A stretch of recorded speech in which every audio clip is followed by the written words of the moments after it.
Quisiera invitarles a leer en el Evangelio de Marcos, capítulo 14, los primeros versículos del capítulo 1 hasta el 11. Esa es la sección. Marcos 14, 1 al 11.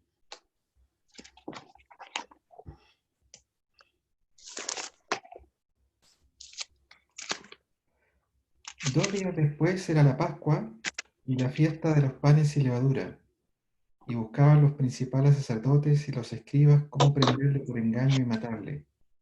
Y decían: no durante la fiesta, para que no se haga alboroto del pueblo. Pero estando él en Betania, en casa de Simón el leproso, y sentado a la mesa, vino una mujer con un vaso de alabastro de perfume de nardo puro de mucho precio, y quebrando el vaso de alabastro, se lo derramó sobre su cabeza.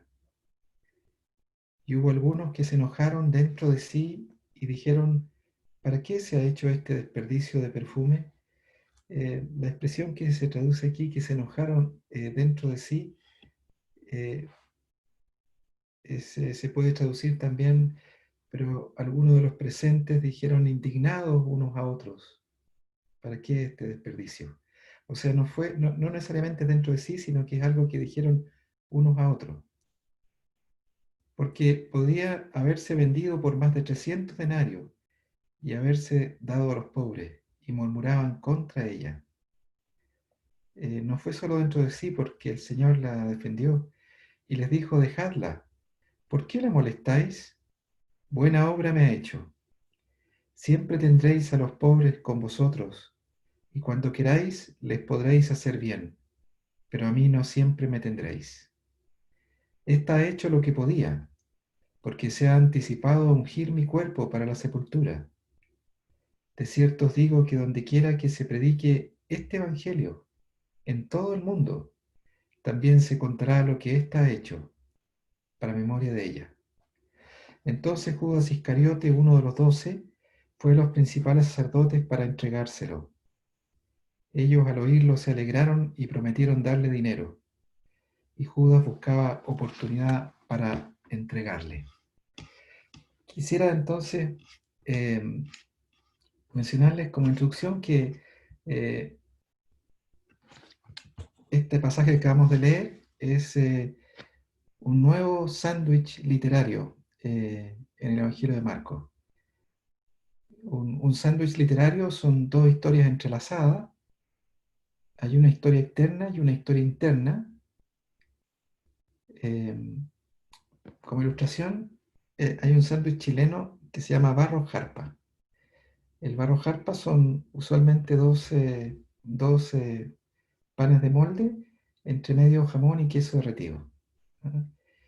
Entonces, en este relato, este es el quinto de esos sándwiches literarios, hay dos piezas de pan, dos rebanadas de pan en el exterior y algo en el interior, que en este caso sería queso y jamón.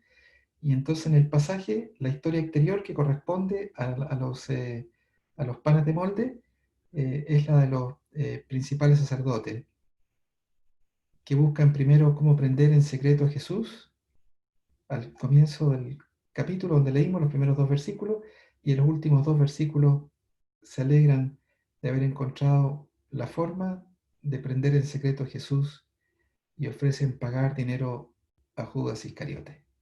Entonces la historia de los principales sacerdotes son las rebanadas externas, y en el interno, el contenido interno del sándwich literario es este relato devocional de una mujer anónima que hace un sacrificio que es súper abundante, puro y costosísimo. Ahora, el pasaje además está enmarcado por el verbo buscar. Es el verbo seteo en griego, donde está escrito el Nuevo Testamento. Al inicio los sacerdotes buscan cómo arrestar en secreto a Jesús para asesinarlo, y al final del pasaje Judas busca oportunidad para entregar a Jesús. Entonces los marcos literarios nos dicen dónde comienza y dónde termina la sección, comienza y termina el pasaje. Entonces ese es un pasaje que hemos leído. A todo esto se me olvidó mencionarles, pero aquí en el versículo eh, donde dice cómo prenderle por engaño a Jesús, versículo 2, los principales sacerdotes y los escribas buscaban cómo prenderle por engaño, se puede traducir también, y es mejor en este contexto, en secreto. Esa expresión es en secreto. Y por eso decían no durante la fiesta, para que no se haga alboroto en el pueblo. Ahora, esta acción de la mujer está en un fuerte contraste con los actos de Judas Iscariote, uno de los 12 apóstoles.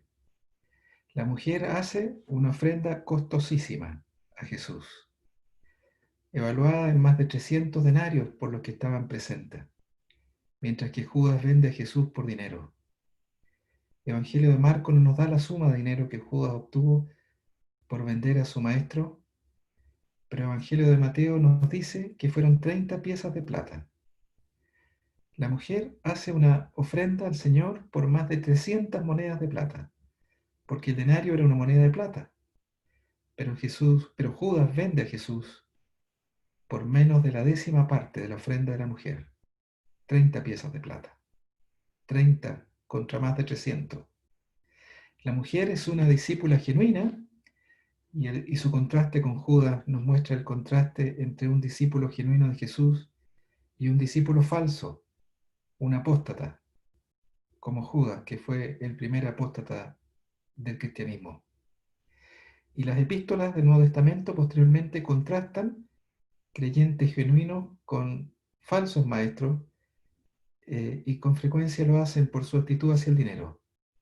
El apóstol Pedro, por ejemplo, nos dice en su primera epístola, en el capítulo 2, que hubo falsos profetas en el Antiguo Testamento y que esos falsos profetas corresponden a falsos maestros en el Nuevo Testamento. Hubo falsos maestros, falsos profetas entre el pueblo de Israel, y del mismo modo nos dice habrá falsos maestros en el tiempo de la iglesia. Los falsos profetas del Antiguo Testamento y los falsos maestros del Nuevo Testamento tienen en común esto, la avaricia. Porque por avaricia, dice Pedro, harán mercadería de los creyentes con palabras fingidas. En contraste, el apóstol Pablo afirma a los ancianos de Éfeso respecto a su experiencia: ni plata ni oro, ni vestido de nadie es codiciado, respecto de su ministerio. Y además él les dice: lo que ha sido necesario para mí, estas manos me han servido, porque trabajó haciendo carpas para mantenerse él y los que estaban con él. Y el mismo apóstol Pablo encomia, alaba la actitud similar a la mujer anónima de Marcos 14 de las iglesias de Macedonia. Las iglesias de Macedonia pasaban una gran prueba de tribulación, y en medio de esa gran prueba de tribulación tuvieron abundancia de gozo. Eran asambleas económicamente pobres. El apóstol habla de la profunda pobreza de esas iglesias, pero abundaron en las riquezas de su generosidad. ¿Cómo así? Esas iglesias dieron conforme a sus fuerzas y más allá de sus fuerzas. ¿Por qué? Porque se dieron ellos mismos primero al Señor y luego a sus hermanos por la voluntad de Dios. La acción de la mujer contrasta entonces con la acción de Judas Iscariote y separa a una discípula genuina de un apóstol falso y apóstata. Pero también la acción de la mujer está en contraste con la actitud de algunos discípulos varones, también anónimos, que la censuraron indignados en el Evangelio de Marcos. Los discípulos varones afirman que la ofrenda de la mujer es un desperdicio y un derroche, y que el perfume debió haberse vendido en lugar de derramado sobre Jesús, y debió haberse vendido en más de 300 denarios, que era su precio, y ese dinero de haberse dado a los pobres. Entonces la devoción de la mujer al Señor está en contraste con la contabilidad de los discípulos, que pretendían hacer caridad con el dinero de ella. En el cálculo de los discípulos, la ofrenda de la mujer es un desperdicio, un despilfarro, por su acción sin palabra. La mujer anónima del Evangelio de Marcos capítulo 14 dice que no hay un uso más digno de ese costosísimo perfume que derramarlo sobre la cabeza de Jesús. El relato del Evangelio de Marcos, los que criticaron a la mujer fueron probablemente discípulos de Jesús. Son ellos los que estaban compartiendo esa comida. El Evangelio de Marcos no lo dice explícitamente, solo dice que hubo algunos de los que estaban sentados a la mesa. Pero el Evangelio de Mateo, donde aparece el pasaje paralelo, confirma que los críticos fueron discípulos, posiblemente los apóstoles, en toda probabilidad los apóstoles. Mateo 26. Los críticos, los apóstoles, los 11 eran también discípulos genuinos. ¿Qué explica entonces esa diferente perspectiva entre discípulos genuinos de Jesús en aquel entonces? La diferencia de la perspectiva entre la mujer y los discípulos varones es que ella discernió la muerte del Señor, entendió la muerte del Señor. Fíjense que cuando el Señor defiende a la mujer, le dice a los discípulos suyos, dejadla, ¿por qué la molestáis? Buena obra me ha hecho. A mí no siempre me tendréis, les dice en el versículo 7, y en el 8 dice, ella se ha anticipado a ungir mi cuerpo para la sepultura. Esa es la diferencia. Los discípulos no han entendido que Jesús debe morir. A pesar de todas las predicciones explícitas del Señor, Evangelio de Marcos registra 3, ellos no han recibido esta palabra. La mujer anónima acepta que la misión del Señor incluye la muerte del Señor. Y Evangelio de Marcos nos ha dicho que esa muerte es en rescate por mucho. Eso es lo que el Señor dijo. Porque el Hijo del Hombre no vino para ser servido, sino para servir, y para dar su vida en rescate por mucho. La acción de la mujer revela profunda gratitud. ¿Entendería ella por el Espíritu, por las palabras de Jesús, que el Hijo del Hombre da su vida en rescate por ella? Esto explicaría su respuesta con un sacrificio exorbitante. El Señor concluye con una expresión solemne. De cierto os digo, amén os digo, que que donde quiera que se predique este evangelio en todo el mundo, también se contará lo que está hecho para memoria de ella. Es paradójico porque no sabemos su nombre. Ella sigue siendo anónima, pero será recordada para siempre. Es una discípula genuina y su acción representa la respuesta genuina a la ofrenda de Jesús. Esto nos dice el apóstol Pablo en la segunda de los Corintios capítulo 8. Porque ya conocéis la gracia de nuestro Señor Jesucristo, que por amor a vosotros se hizo pobre siendo rico, para que vosotros con su pobreza fueseis enriquecidos. La muerte del Señor es el Evangelio. El Evangelio es Cristo murió por nuestros pecados, conforme a la Escritura, fue sepultado, resucitó al tercer día. Y la respuesta de fe genuina del Evangelio es ofrecer un sacrificio radical, superabundante, puro, costosísimo. Esta es la diferencia entre los que entendieron y los que no entendieron el Evangelio. Esta fue la diferencia entre los discípulos varones del Señor, que en ese tiempo todavía no entendían la muerte del Señor, pero que la entendieron después de su resurrección. La diferencia entre ellos y la mujer. Fíjense que las epístolas del Nuevo Testamento nos dicen algo similar. En Romanos capítulo 12, el apóstol Pablo nos dice, así que hermanos os ruego, por las misericordias de Dios, que presentéis vuestros cuerpos en sacrificio vivo, santo, agradable a Dios, que es vuestro culto racional. No os conforméis a este siglo, sino transformaos por medio de la renovación de vuestro entendimiento, para que comprobéis cuál sea la buena voluntad de Dios, agradable y perfecta. Os ruego, dice Pablo, os ruego es para caleo, os ruego porque es un sacrificio voluntario o no es aceptable en absoluto. Es una decisión de la voluntad del creyente. Además es un ruego en vista de las misericordias de Dios. Dios no estaba obligado a tener misericordia de ninguno de nosotros. Dios soberanamente quiso tener misericordia de ti y de mí.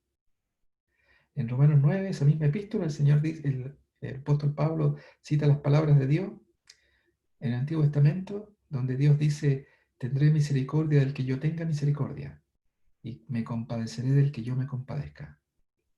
Dios escogió, dice Pablo en la misma epístola, capítulo 9, vasos de misericordia y los preparó de antemano para gloria. Lo hizo para hacer notorias las riquezas de su gloria. Las mostró para con los vasos de misericordia que él preparó de antemano para gloria. Dios suscitó a judíos y a gentiles en desobediencia para tener misericordia de ambos, de judíos y gentiles. Y Romanos 8 nos dice que Dios no escatimó, no guardó para sí, ni a su propio hijo. A todo esto, eso es lo que Dios dijo a Abraham en Génesis 22. Tú no escatimaste tu hijo, no lo retuviste para ti, me lo ofreciste a mí. Por cuanto esto hiciste, te bendeciré.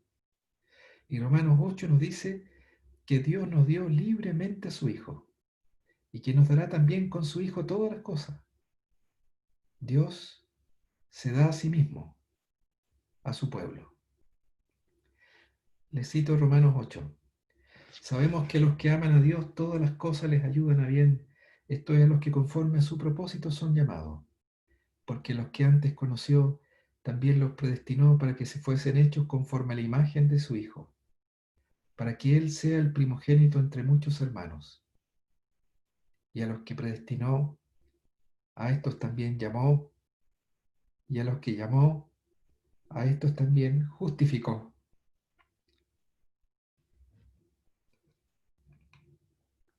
y a los que justificó, a estos también glorificó.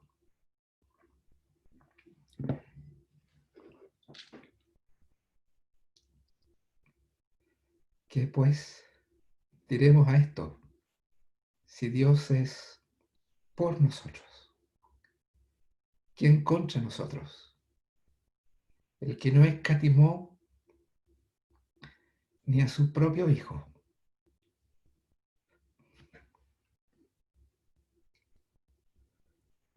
sino que lo entregó por todos nosotros. ¿Cómo no nos dará también con Él todas las cosas? ¿Qué diremos a esto? ¿Qué dice tu corazón? Romanos 8 nos dice que presentéis vuestros cuerpos, vuestra vida entera, en sacrificio. Ese sacrificio es vivo, santo, agradable a Dios. Además, ese sacrificio es tu culto racional. Es la única respuesta apropiada si entiendes la muerte de Jesús a tu favor. Pero ¿cuál es tu respuesta? Este pasaje nos llama a imitar la respuesta de la mujer anónima, cuya acción es recordada en todo el mundo, en todo lugar donde se anuncien las buenas nuevas de la muerte del Señor a nuestro favor. Este pasaje nos invita a imitar a la mujer en su comprensión y aceptación del sacrificio redentor de Jesús y a responder con nuestro propio sacrificio exorbitante. Quisiera leer con ustedes la invitación del Evangelio de Marcos a imitar a la mujer como un modelo discípulo, así es presentada. Y quiero escuchar con ustedes las tres cosas que este pasaje nos dice. 1. Ofrenda tu vida al Señor. 2. Ofrenda tu vida en respuesta a su sacrificio. 3. Ofrenda tu vida al Señor en respuesta a su sacrificio, porque el Señor sabrá a valorar o apreciar tu ofrenda. Mi primer punto, ofrenda tu vida al Señor. Fíjense que en el relato externo del sándwich literario en que este pasaje ocurre, los principales sacerdotes buscan oportunidad para arrestar en secreto a Jesús, lejos de la multitud, y para asesinarlo. La confrontación entre Jesús y los líderes religiosos llega a su clímax. Los encuentros verbales, las discusiones verbales entre los líderes y el Señor, la pregunta sobre el impuesto de los fariseos y los herodianos, la pregunta sobre la resurrección de los fariseos y la pregunta sobre el gran mandamiento del escriba, han concluido en derrota para los líderes sin excepción, y nadie ha podido responder la pregunta final del Señor sobre de quién es hijo el Cristo. Al no poder vencerlo con argumento, deciden asesinar a Jesús. Y la narrativa del Evangelio de Marcos avanza inexorablemente hacia la pasión del Señor, su crucifixión, su muerte y su resurrección. Jesús, en los capítulos anteriores, en el capítulo anteriores, sí, dos anteriores, abandona el templo y en el anterior predice la destrucción del templo. Y faltan apenas 2 días para la Pascua. En 2 días más el Señor iba a ser crucificado. El Señor ha subido a Jerusalén, ha llegado a Jerusalén unos días antes en una procesión triunfal y ha sido aclamado por la multitud. El apoyo popular de Jesús es alto. Entonces dicen los líderes, si Si ellos actúan contra Jesús, es muy posible que ocurra una revuelta popular. Los líderes son entonces muy cuidadosos, no durante la fiesta, para que no se haga alboroto entre el pueblo. Jesús en este pasaje está todavía en Betania, habiéndose separado de Jerusalén y del templo cuya destrucción ha profetizado en el capítulo inmediatamente anterior. Y el Señor parece enfatizar su separación del templo físico, escogiendo la casa de uno excluido de ese templo para comer, la casa de Simón el leproso. Leproso no puede entrar en el templo. La piedra que los edificadores rechazaron va a cenar a la casa de otro rechazado, un leproso. En toda probabilidad, un leproso limpiado por Jesús. Y una nueva comunidad está siendo creada. Un nuevo templo está siendo levantado. Pero la comida es interrumpida. Hay una mujer que entra con un vaso de alabastro de perfume, de nardo puro, de mucho precio. La mujer no parece haber sido una de las invitadas a la cena, porque cuando llegan los huéspedes ya están reclinados a la mesa. A propósito, la palabra ahí que traduce sentados a la mesa está bien, está contextualizada. El griego dice literalmente reclinados a la mesa porque la forma en que comían era, en estas comidas era recostados en el suelo, apoyados sobre, por ejemplo, un hombro y comían con la otra mano. La cabeza hacia la mesa, que era mucho más baja que nuestras mesas, y los pies alejados de la mesa. Jesús estaba reclinado alrededor de la mesa. Y la mujer que llega, no invitada, cuando ya están reclinados a la mesa, hace algo totalmente inesperado en favor de Jesús. Lo que hace es absolutamente inusual. No era usual que alguien prestara esta cortesía a una persona que no es su huésped. Y no es usual que hiciera algo así en una casa que no es su casa. Tampoco lo que ella ofrece es usual. No es un gesto común y corriente. No es una ofrenda común y corriente. Se trata de una ofrenda costosísima. Y entonces el evangelista describe lo excepcional de la ofrenda con dos sustantivos y dos adjetivos. Es un vaso de alabastro. Ahora dos sustantivos, de perfume, de nardo. Y ahora dos adjetivos, de pureza, de valor. Un vaso de alabastro de perfume, de nardo, de pureza y de valor. Más adelante se nos dice que los que estaban presentes avalúan el perfume en más de 300 denarios, más de 300 monedas de plata. Mateo 20 nos relata la historia de un hombre padre de familia que contrata obreros para su viña. Pacta un denario al día como compensación por el trabajo de un día. Un denario es el salario de un día de trabajo. La ofrenda de la mujer vale más que un año entero de trabajo ahorrado. Si el sueldo promedio en Chile son 500.000 pesos, la moneda de hoy en Chile, el perfume vale más de 6 millones de pesos. La mujer vierte un perfume sobre la cabeza de Jesús que vale más de 6 millones de pesos chilenos en moneda de hoy. Es una ofrenda impresionante. En Marcos 6, 200 denarios son un cálculo aproximado para dar comida a 5.000 personas, una comida a 5.000 personas. Los discípulos dicen a Jesús, ¿quieres que vayamos y compremos pan por 200 denarios y les demos de comer? Y los que comieron eran 5.000 hombres. A costo de hoy serían 1.200 pesos por persona. Concluyo que los alimentos han subido de precio. Pero si 200 denarios alimentan 5.000 personas de esa época, entonces 300 denarios alimentan a 7.500 personas. La magnitud de la ofrenda, una comida para 7.500 personas. Además, la mujer probablemente parece haber ofrendado la totalidad de sus ahorros. Porque cuando el Señor dice en el versículo 8, defendiendo a la mujer, ella ha hecho lo que podía, la traducción está perfecta, está muy bien hecha, eso es lo que así debería traducirse, pero quiero decirles que el griego literalmente hace algo raro. Dice, ella hizo lo que tenía. Ho esgen, epoyesen. El griego literal nos dice que ella hizo lo que tuvo. Su acto es todavía más notable. ¿Cuánto se demoró en ahorrar esos más de 300 denarios? ¿Cómo lo dio todo en su momento? ¿Cómo lo dio todo? Además, su ofrenda fue irrevocable. el texto enfatiza lo irrevocable de la ofrenda. Un vaso de alabastro, dice el verso 3, era un vaso hecho de piedra de alabastro y se usaba para sustancias muy preciosas como los perfumes.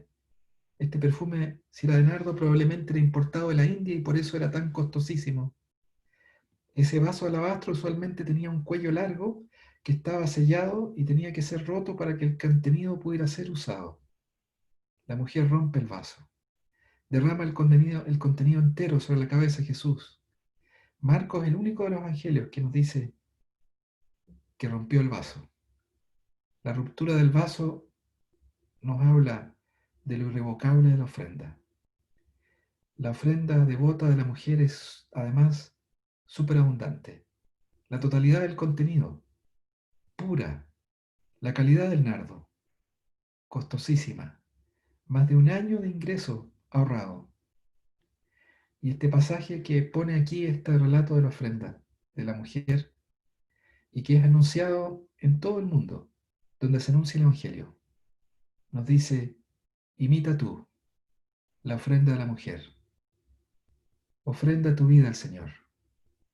Haz una ofrenda tú, extravagante, irrevocable, como la ruptura del vaso, superabundante, la totalidad del contenido, pura, la calidad del nardo ofrecido, costosa, más de 300 denarios. El apóstol Pablo habla de su vida en términos similares escribiendo a los filipenses. Su vida será derramada en libación, la ofrenda líquida que se vierte sobre el sacrificio. Aunque sea derramado en libación sobre el sacrificio y servicio de vuestra fe, me gozo y regocijo con todos vosotros. Mi segundo punto, ofrenda tu vida al Señor en respuesta a su sacrificio. Como vimos en el versículo 4, algunos de los que estaban presentes en esa comida cuestionaron la ofrenda de la mujer y la censuraron indignados. En toda probabilidad, los críticos incluyeron a los discípulos de Jesús que lo acompañaban camino a Jerusalén. Incluyeron los 12, a los 12 apóstoles. La respuesta de Jesús no minimiza la necesidad de los pobres, pero es una respuesta a prioridades. No es una cuestión de falta de compasión, es una cuestión de oportunidad. A los pobres siempre los tendréis con vosotros. La oportunidad de servir a los pobres estará siempre presente para ustedes. A mí no siempre me tendréis. La muerte del Señor se acerca. Es en 2 días más.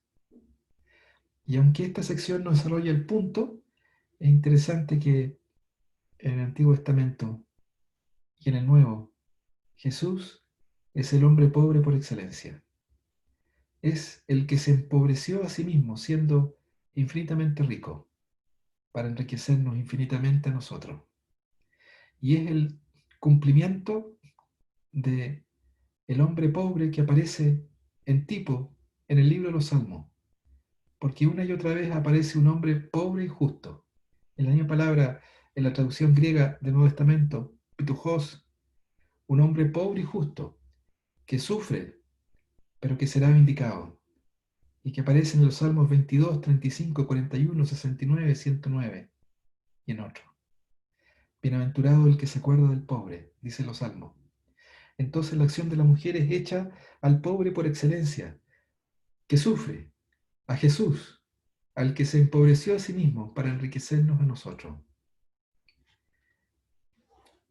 La respuesta de Jesús es, siempre tendréis a los pobres y podréis hacerles bien cuando queráis, pero a mí no siempre me tendréis. Los discípulos no han entendido la misión de sufrimiento de Jesús y su consumación inminente.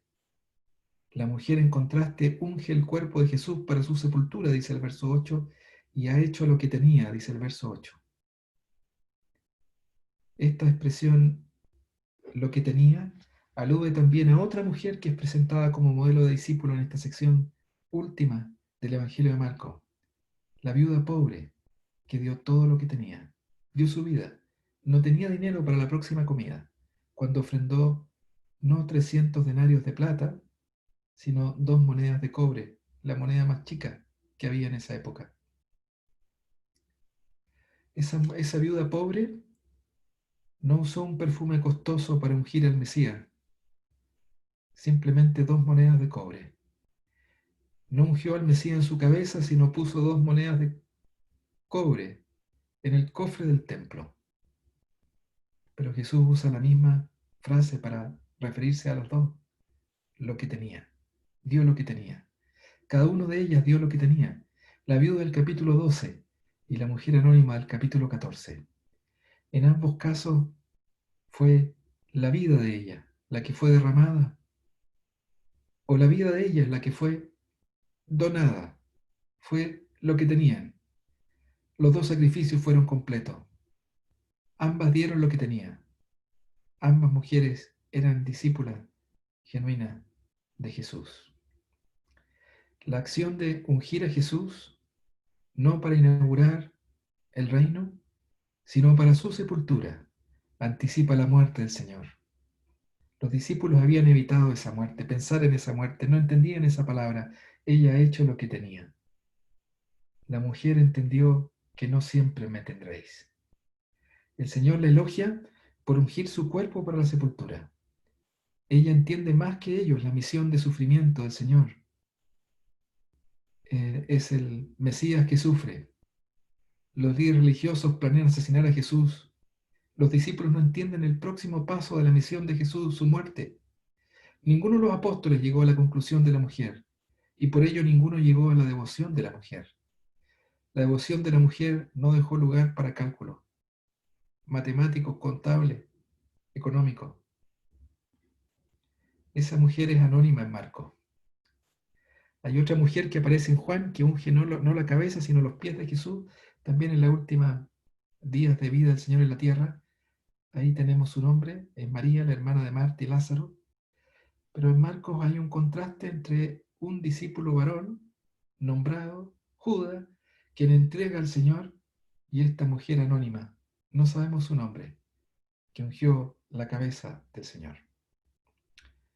Este segundo punto entonces es: ofrenda tu vida en respuesta al sacrificio del Señor. Y el último punto: ofrenda tu vida al Señor en respuesta a su sacrificio, porque el Señor sabrá valorar tu ofrenda. El Señor comienza con una fórmula que usa para cuando va a decir algo especialmente solemne. En verdad os digo, amén os digo. Y ahora procede a alabar a la mujer. Y este es un gran reconocimiento de Jesús hacia esta mujer anónima, que aparece en el espacio de un versículo, sin decir nada. No sabemos su nombre. Ninguna otra acción de persona alguna en el Evangelio de Marcos recibe tanta alabanza al Señor. Esa mujer, ella, será recordada. Se hablará de ella, aunque ella misma no dice una sola palabra. En vez de decir palabras, la mujer abre su corazón en un gesto sin palabras, pero profundamente elocuente, para ofrecer un sacrificio exorbitante. Anónima y silenciosa, es su buena obra la que será parte de las buenas nuevas del Evangelio en todo el mundo donde sea proclamado, porque esto es lo que el Evangelio significa. Esto es recibir el Evangelio, discernir la muerte de Jesús, recibir su muerte, responder a Jesús y a su misión. Y la única respuesta racional, la única respuesta lógica a un don así es darse por entero al Señor y a su misión. Ella lo entendió, ella lo respondió y ella dio su todo, en contraste con Judas. Uno de los 12.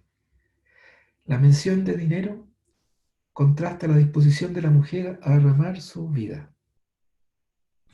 La mención del dinero en Judas, su apreciación de menos de un décimo en que vendió a su maestro. Los 12 habían sido llamados para estar con Jesús. Judas es un apóstata. Entonces deja a Jesús, rechazando su llamado, y va a los sacerdotes, a los principales sacerdotes, para traicionar al que lo llamó. El Señor dice respecto a esta mujer que su ofrenda será recordada para siempre. Y este pasaje nos dice, ofrenda tu vida al Señor en respuesta a su sacrificio, porque el Señor sabrá valorar tu ofrenda. Y tu ofrenda, la ofrenda de tu vida, tu respuesta al Evangelio de Jesús, será recordada para siempre. Será recordada en el tribunal de Cristo y será recordada para siempre.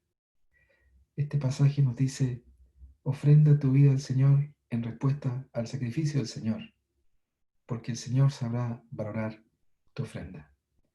El Señor bendiga su palabra a cada corazón.